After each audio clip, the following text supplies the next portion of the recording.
கடலலை கொஞ்சும் திருச்செந்தூரில் விஸ்வரூபமே வேலையா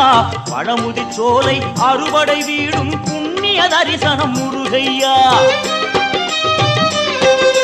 திருநீர் அணிந்து வரும் போது நெஞ்சில் நிம்மதி பிறக்குது கந்தையா சுகனே சிவனார் மகனே உன்னை பாட பாட சுகமாகுதையா வேல் முருகா அரோகரா அரோகரா வேல் முருகா